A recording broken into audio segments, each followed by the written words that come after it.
If you've never hooked a wahoo before, let me warn you right now. This fish does not bite like a normal fish. A wahoo hits like a missile, the rod loads up, the drag screams, and you instantly realize you're not in control anymore. Your gear is.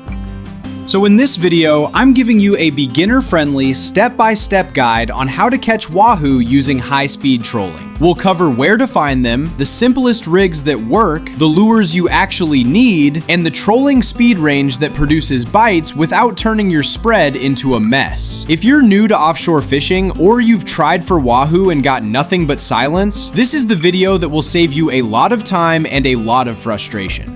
Alright, first things first, where do you find wahoo? But just like other pelagics, they still relate to structure, it's just not a dock or a rock like inshore fishing. Offshore structure for wahoo means edges, changes, and bait. So you're looking for current edges, temperature breaks, color changes, and areas where bait stacks up. The most reliable spots are usually along drop-offs, steep ledges, seamounts, reef edges, and any place that concentrates bait fish. And if you see birds working or marks on your sounder mid-water, not just on the bottom, that's a great sign. A big beginner mistake is trolling huge areas of nothing. Wahoo can roam, but your job is to troll the highest percentage water, not just burn fuel in random directions. Now let's talk about the overall game plan, because wahoo fishing doesn't need to be complicated.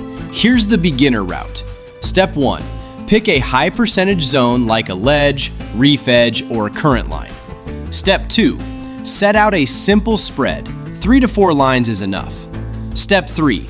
Troll faster than you would for most fish, but keep it controlled so your lures track clean. Step 4. When you get a bite, don't panic. Wahoo are famous for ripping hooks out and cutting lines, so calm, steady pressure, and the right leader setup is everything. Now, gear. You don't need the most expensive setup on the planet, but wahoo will expose weak gear instantly. For a beginner, aim for a medium-heavy offshore trolling rod and a reel with a smooth drag and solid line capacity.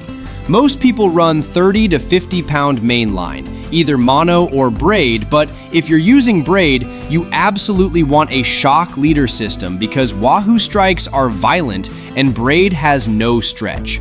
For leader strength, this is where wahoo gets special. Wahoo have teeth, real teeth. So if you troll normal fluorocarbon like you would for mahi or tuna, you might get bit off. That's why many anglers use a short section of wire leader or heavy single strand or multi-strand wire ahead of the lure. Now, I know some people hate wire because they think it reduces bites. Here's the beginner truth. A wahoo can't bite you off if you have wire, and you can't catch a fish that cuts you off. So for beginners, wire is your best friend.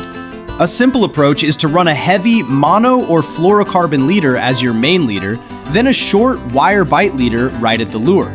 Keep that wire section short and clean so it doesn't kink and doesn't look crazy in the water. And for hooks, wahoo are speed hitters. You want sharp hooks, strong hardware, and a rig that tracks straight. If your lure is spinning, your odds drop and your line twist goes up. So always check your lure action right after you set your spread. Now let's talk lures, because this is where people either overcomplicate it or buy the wrong stuff. For high-speed trolling wahoo, the classic lure categories are high-speed skirted lures, jet heads, and trolling plugs designed to run fast. You want lures that can handle speed without blowing out. The best beginner move is to pick 2 to 3 proven lure styles and run them confidently instead of switching every 10 minutes. Color-wise, you'll hear a million opinions, but a safe starter set is something blue and silver, something black and purple, and something pink or red. Wahoo often smash baits that mimic fast, shiny prey. Think flying fish, small tuna, mackerel, or anything that flashes. The bigger priority than color is that your lure runs straight and holds speed.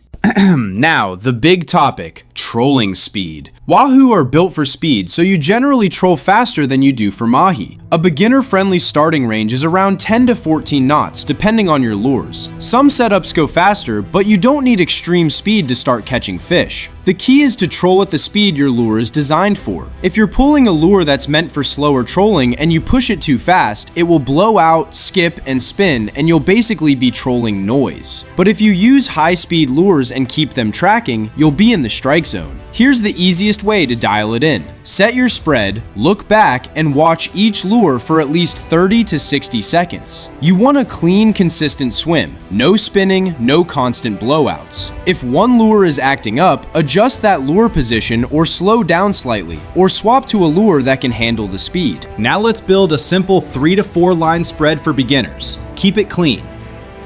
Line 1 and 2 are your short lines, closer behind the boat. These lures often get crushed because they're in the prop wash and look like panicked bait. Put your most stable lures here, something that tracks well at speed. Line 3 is your longer line, a little farther back in cleaner water, often a plug or a lure with strong action. And if you're running 4 lines, line 4 can be your longest line, a lure that looks supernatural. The idea is to cover 2 water zones: the noisy, aggressive water close to the boat and the cleaner, calmer water farther back. You don't need outriggers for this to work, but if you have them, great.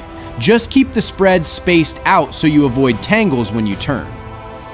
Now, where exactly do you troll in your chosen zone? If you're working a ledge or reef edge, troll parallel to the contour. Don't just crisscross randomly.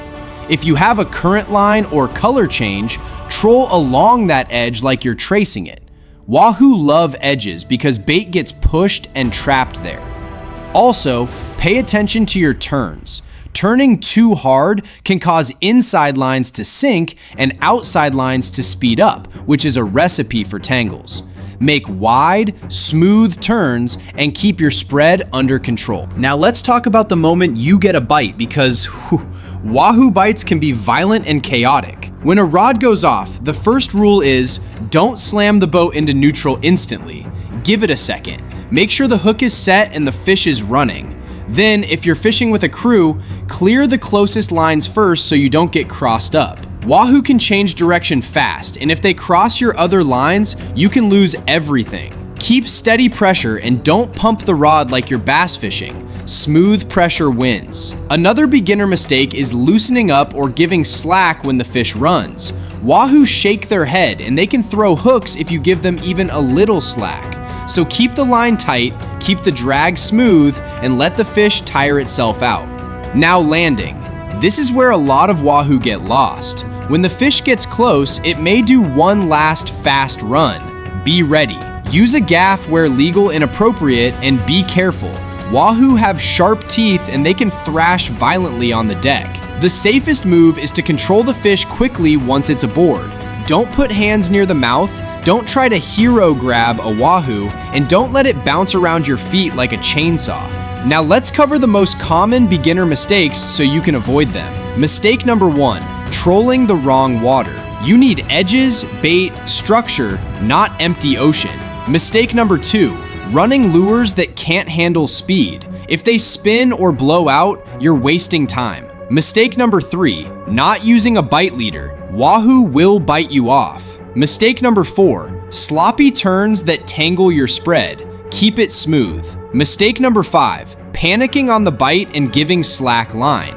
Keep steady pressure. Alright, quick recap so you can actually apply this. Find high percentage offshore structure like ledges, reef edges, and current lines. Run a simple 3 to 4 line spread. Use high speed capable lures. Troll roughly 10 to 14 knots depending on lure action. Use a wire bite leader so you don't get cut off. And fight the fish with smooth, steady pressure. If you do that, you're not hoping for Wahoo, you're actually fishing for them. If you want, I can make a follow-up video showing a few example high-speed lure rigs and how to tune your lure action so it tracks perfectly at speed. And if you've caught Wahoo before, drop your best tip in the comments, especially what speed and lure you trust the most. Don't forget to like and subscribe, and I'll see you in the next one. Tight lines.